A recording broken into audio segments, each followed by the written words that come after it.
नमस्कार। आज की सबसे बड़ी खबरों में देश की राजनीति, शिक्षा और विकास तीनों मोर्चों पर बड़ा घटनाक्रम देखने को मिला है। सोनाम वांगचुक की भूख हड़ताल और अस्पताल में भर्ती होने से सियासत गर्मा गई है। संसद सत्र से पहले विपक्ष ने सरकार पर कई बड़े मुद्दों को लेकर हमला बोला है। वहीं दूसरी ओर प्रधानमंत्री नरेंद्र मोदी ने देश की पहली हाइड्रोजन ट्रेन को हरी झंडी देकर विकास का नया संदेश दिया है। सुप्रीम कोर्ट के एक अहम फैसले और कई राज्यों से आई बड़ी खबरों पर भी आज पूरे देश की नज़र बनी हुई है। वीडियो शुरू करने से पहले आप सभी से एक छोटी सी अपील है। अगर आप हमारे चैनल पर नए हैं तो चैनल को ज़रूर सब्सक्राइब करें, वीडियो को लाइक करें और बेल आइकन दबा दें ताकि देश दुनिया की हर बड़ी और भरोसेमंद खबर सबसे पहले आप तक पहुंचती रहे। अब बिना किसी देरी के आइए जानते हैं आज की सभी बड़ी खबरें विस्तार से। दिल्ली के जंतर मंतर पर शिक्षा सुधार और नीट पेपर लीक मामले की निष्पक्ष जांच की मांग को लेकर सामाजिक कार्यकर्ता सोनम वांगचुक की भूख हड़ताल 21वें दिन भी जारी रही। उनकी तबीयत लगातार बिगड़ने के बाद पुलिस और प्रशासन उन्हें सफदरजंग अस्पताल ले गए, जहां डॉक्टरों की निगरानी में उनका इलाज चल रहा है। हालांकि वांगचुक ने अपना अनशन समाप्त करने से इनकार कर दिया और बताया जा रहा है कि उन्होंने ईव फ्लूइड लेने से भी मना कर दिया है। उनका कहना है कि जब तक उनकी प्रमुख मांगों पर ठोस कार्रवाई नहीं होती तब तक उनका आंदोलन जारी रहेगा। इस घटनाक्रम के बाद राजनीतिक माहौल भी गर्म हो गया है। कांग्रेस नेता राहुल गांधी समेत कई विपक्षी नेताओं ने इसे लोकतांत्रिक अधिकारों का दमन बताते हुए सरकार की आलोचना की है। वहीं सरकार का कहना है कि वांगचुक को केवल स्वास्थ्य सुरक्षा के मद्देनजर अस्पताल ले जाया गया है और उनकी जान बचाना प्रशासन की जिम्मेदारी है। इस बीच सीजेपी और कई सामाजिक संगठनों ने प्रदर्शन तेज कर दिया है। प्रदर्शनकारियों का आरोप है कि सरकार जनता की आवाज सुनने के बजाय आंदोलन को दबाने की कोशिश कर रही है। कई जगहों पर प्रधानमंत्री नरेंद्र मोदी से इस्तीफे की मांग करते हुए प्रदर्शन भी किए गए। फिलहाल सभी की नज़र इस बात पर है कि सरकार और आंदोलनकारियों के बीच कोई समाधान निकलता है या नहीं। आने वाले दिनों में यह आंदोलन देश की राजनीति और शिक्षा व्यवस्था से जुड़ी बहस को और तेज कर सकता है। सोनम वांगचुक को जंतर मंतर से अस्पताल ले जाए जाने के बाद कांग्रेस सांसद राहुल गांधी ने केंद्र सरकार पर तीखा हमला बोला। उन्होंने कहा कि मौजूदा सरकार के मूल सिद्धांत असत्य और हिंसा पर आधारित हैं तथा लोकतांत्रिक केंद्र सरकार पर तरीके से अपनी बात रखने वालों की आवाज़ को दबाया जा रहा है। राहुल गांधी ने आरोप लगाया कि शांतिपूर्ण आंदोलन कर रहे लोगों के साथ इस तरह का व्यवहार लोकतंत्र की भावना के खिलाफ है। उन्होंने शिक्षा व्यवस्था में व्यापक सुधार की मांग करते हुए कहा कि नीट पेपर लीक जैसी घटनाओं ने देश के लाखों छात्रों का भविष्य प्रभावित किया है। उनके अनुसार केवल जांच से काम नहीं चलेगा, बल्कि पूरी परीक्षा प्रणाली में पारदर्शिता, जवाबदेही और मजबूत सुरक्षा व्यवस्था लागू करनी होगी ताकि भविष्य में ऐसी घटनाएं दोबारा न हो। विपक्षी दलों ने भी इस मुद्दे को लोकतांत्रिक अधिकारों के दमन का प्रतीक बताते हुए सरकार की आलोचना की है। वहीं केंद्र सरकार का कहना है कि सोनम वांगचुक को केवल स्वास्थ्य संबंधी कारणों से अस्पताल ले जाया गया और उनकी सुरक्षा सर्वोच्च प्राथमिकता थी। अब इस मुद्दे पर राजनीतिक बहस लगातार तेज होती जा रही है।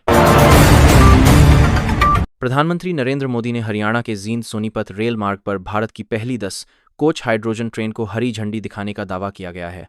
इस परियोजना को देश में स्वच्छ, आधुनिक और पर्यावरण अनुकूल परिवहन की दिशा में एक महत्वपूर्ण कदम बताया जा रहा है। हाइड्रोजन ईंधन से चलने वाली यह ट्रेन संचालन के दौरान कार्बन उत्सर्जन को लगभग शून्य रखने का लक्ष्य रखती है, जिससे प्रदूषण कम करने और हरित ऊर्जा को बढ़ावा देने में मदद मिलेगी। इस अवसर पर प्रधानमंत्री ने ग्रीन मोबिलिटी, आत्मनिर्भर भारत और नई तकनीकों को अपनाने पर जोर देते हुए कहा कि देश तेजी से आधुनिक परिवहन व्यवस्था की ओर बढ़ रहा है। साथ ही उन्होंने अपने संबोधन में कांग्रेस और आम आदमी पार्टी पर भी निशाना साधते हुए विकास और बुनियादी ढांचे के मुद्दों पर सरकार के कामकाज का उल्लेख किया। सरकार का मानना है कि हाइड्रोजन तकनीक भविष्य के परिवहन क्षेत्र में महत्वपूर्ण भूमिका निभाएगी। यदि यह परियोजना सफल रहती है तो आने वाले वर्षों में देश के अन्य रेल मार्गों पर भी ऐसी पर्यावरण अनुकूल ट्रेनों का विस्तार किया जा सकता है। दिल्ली के जंतर मंतर पर चल रहा आंदोलन अब और तेज होता दिखाई दे रहा है। सोनम वांगचुक को अस्पताल ले जाए जाने के बाद आंदोलनकारियों ने अपना विरोध जारी रखने का ऐलान किया है। इसी क्रम में अभिजीत दिपके ने भूख हड़ताल शुरू कर दी है। प्रदर्शनकारियों का कहना है कि उनकी मांगें पूरी होने तक आंदोलन जारी रहेगा और इसे देश भर में और व्यापक बनाया जाएगा। आंदोलन से जुड़े संगठनों ने संसद मार्च की तैयारी भी शुरू कर दी है। उनका कहना है कि शिक्षा सुधार, परीक्षा प्रणाली में पारदर्शिता और अन्य लंबित मांगों को लेकर सरकार पर लोकतांत्रिक तरीके से दबाव बनाया जाएगा। इस बीच कई विपक्षी दलों ने आंदोलन के प्रति समर्थन व्यक्त किया है और सरकार से प्रदर्शनकारियों की मांगों पर गंभीरता से विचार करने की अपील की है। वहीं सरकार का कहना है कि कानून व्यवस्था बनाए रखना और प्रदर्शनकारियों की सुरक्षा सुनिश्चित करना उसकी प्राथमिक जिम्मेदारी है। फिलहाल जंतर मंतर का यह आंदोलन राजनीतिक और सामाजिक दोनों स्तरों पर चर्चा का प्रमुख विषय बना हुआ है तथा आने वाले दिनों में इसके और तेज होने की संभावना जताई जा रही है। सुप्रीम कोर्ट ने SIR स्पेशल इंटेंसिव रिवीजन से जुड़े डेटा के उपयोग को लेकर अहम टिप्पणी करते हुए स्पष्ट किया कि मतदाता सत्यापन के दौरान एकत्र की गई जानकारी का इस्तेमाल केवल चुनावी प्रक्रिया तक सीमित रहना चाहिए।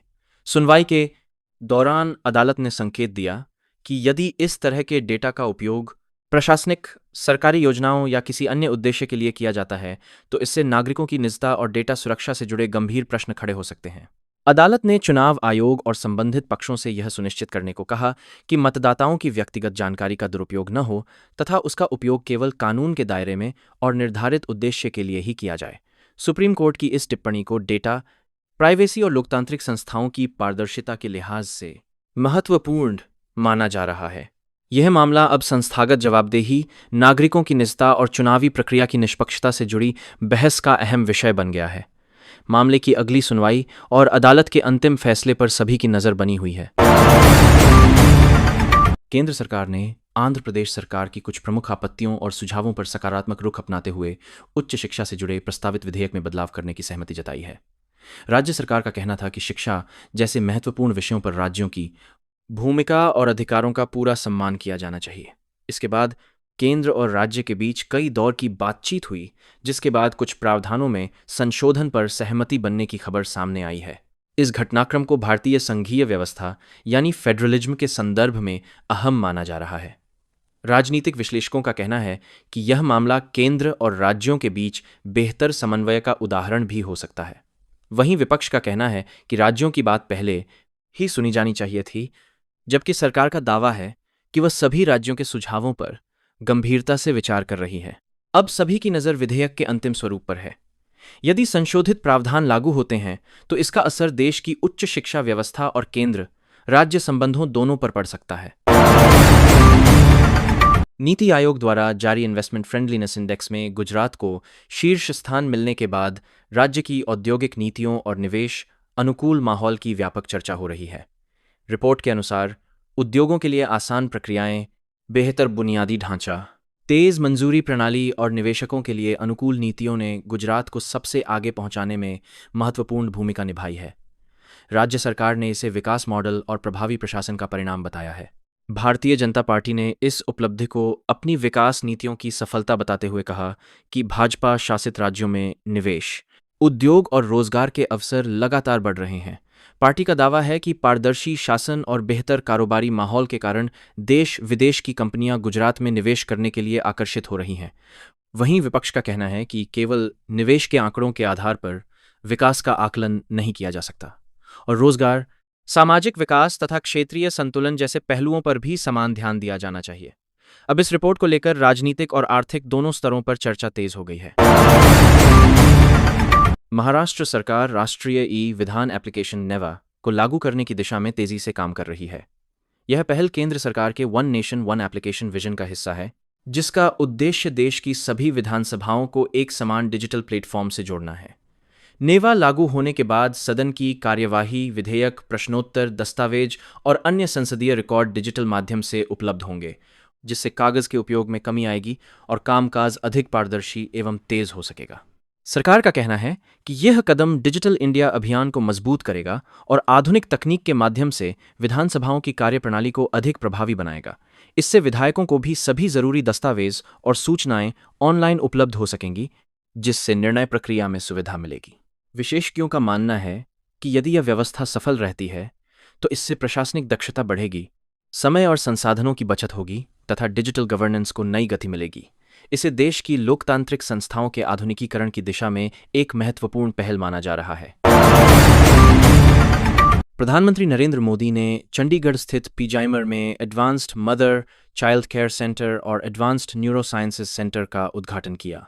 इन नई स्वास्थ्य सुविधाओं का उद्देश्य माताओं, नवजात शिशुओं तथा न्यूरोलॉजिकल बीमारियों से जूझ रहे मरीजों को आधुनिक और बेहतर चिकित्सा सेवाएं उपलब्ध कराना है। सरकार का कहना है कि इन केंद्रों में अत्याधुनिक तकनीक, विशेषज्ञ डॉक्टर और उन्नत चिकित्सा उपकरणों की मदद से गंभीर बीमारियों का इलाज अधिक प्रभावी ढंग से किया जा सकेगा। प्रधानमंत्री ने कहा कि केंद्र सरकार देश भर में स्वास्थ्य सेवाओं के विस्तार और आधुनिक चिकित्सा ढांचे को मजबूत करने के लिए लगातार निवेश कर रही है। उनके अनुसार मेडिकल इंफ्रास्ट्रक्चर, नए अस्पतालों, मेडिकल कॉलेजों और स्वास्थ्य सुविधाओं के विस्तार से आम लोगों को बेहतर इलाज मिलेगा और बड़े शहरों पर मरीजों का दबाव भी कम होगा। सरकार ने इस परियोजना को विकास, राजनीति और स्वास्थ्य क्षेत्र में दीर्घकालिक निवेश का महत्वपूर्ण उदाहरण बताया है। वहीं विशेषज्ञों का मानना है कि इन केंद्रों के शुरू होने से उत्तर भारत के लाखों मरीजों को उन्नत चिकित्सा सेवाओं का लाभ मिल सकेगा। मानसून सत्र शुरू होने से पहले विपक्ष ने केंद्र सरकार को कई अहम मुद्दों पर घेरने की रणनीति बनाई है। विपक्षी दलों ने परिसीमन, डिलिमिटेशन, महिला आरक्षण, नीट परीक्षा विवाद और शिक्षा व्यवस्था में सुधार जैसे मुद्दों पर सरकार से जवाब मांगने की बात कही है। उनका कहना है कि इन विषयों पर संसद में विस्तृत चर्चा होनी चाहिए और सरकार को अपनी नीतियों पर स्पष्ट जवाब देना चाहिए। इसी के साथ राम मंदिर से जुड़े दान के मुद्दे को लेकर भी राजनीतिक बयानबाजी तेज हो गई है। विपक्ष इस मामले में पारदर्शिता और जवाबदेही की मांग कर रहा है, जबकि सरकार और सत्ता पक्ष इन आरोपों को राजनीति से प्रेरित बता रहे हैं। विपक्षी दलों ने संकेत दिए हैं कि वे विभिन्न विधेयकों, जनहित के मुद्दों और सरकारी फैसलों पर संसद के भीतर और बाहर सरकार को घेरेंगे। ऐसे में माना जा रहा है कि मानसून सत्र काफी हंगामेदार रह सकता है, जहां सत्ता पक्ष और विपक्ष के बीच कई महत्वपूर्ण राष्ट्रीय मुद्दों पर तीखी बहस देखने को मिल सकती है।